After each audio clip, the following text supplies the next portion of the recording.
BRS party 25 వసంతాలు పూర్తి చేసుకున్న సందర్భంగా వరంగల్ జిల్లాలో నిర్వహిస్తోన్న రజతోత్సవ సభకు ఆ పార్టీ శ్రేణులు భారీగా తరలి వెళ్తున్నారు.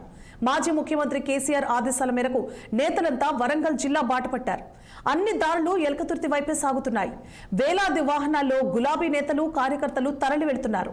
రాదనుకున్న తెలంగాణను సాధించిన తెలంగాణ పితామహుడు మాజీ ముఖ్యమంత్రి కేసీఆర్ అని ఎల్కతుర్తి సభలో కేసీఆర్ ఇచ్చే సందేశం కోసం తెలంగాణ రాష్ట్ర ప్రజలు ఎదురు చూస్తున్నారని రామాయంపేట మాజీ మున్సిపల్ చైర్మన్ పల్లె జితేందర్ గౌడ్ అన్నారు. అందరికీ నమస్కారం. ఈరోజు ఏదైతే మా అధినేత కేసీఆర్ గారి పిలుపు మేరకు చలో వరంగల్ వెళ్తున్నాము. 25 సంవత్సరాలు బీఆర్ఎస్ పార్టీ పూర్తి చేసుకున్న సందర్భాన, సిల్వర్ జూబ్లీ చేసుకుంటున్న సందర్భాన అందరికీ కార్యకర్తలకు, నాయకులకు, ప్రజలకు శుభాకాంక్షలు. ఒకటే, రాదన్న తెలంగాణను 14 ఏళ్ళు కష్టపడి పోరాడి తెచ్చిన కేసీఆర్ గారు తీసుకొచ్చిన తర్వాత 10 సంవత్సరాలు రాష్ట్రాన్ని పరిపాలించారు. రాష్ట్రం ఇండియాలోనే నంబర్ 1 స్టేట్గా అభివృద్ధి చెందింది.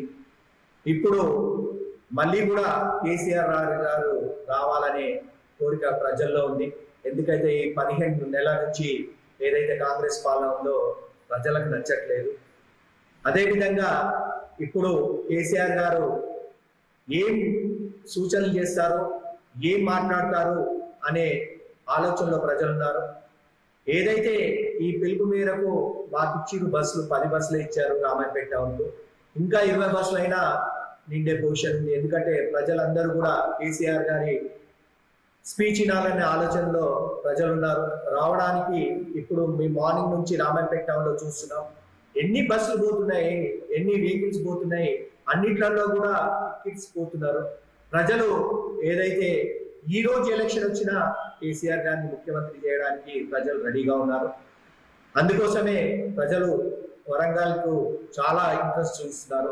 ఏదైతే కేసీఆర్ గారు ఏం సూచనలు చేస్తారు, ఏం చేస్తారో అనేది మేము కూడా చూస్తున్నాం. ఆయన సూచనల మేరకు పార్టీ కార్యక్రమాలు మేము కూడా చేస్తున్నాం.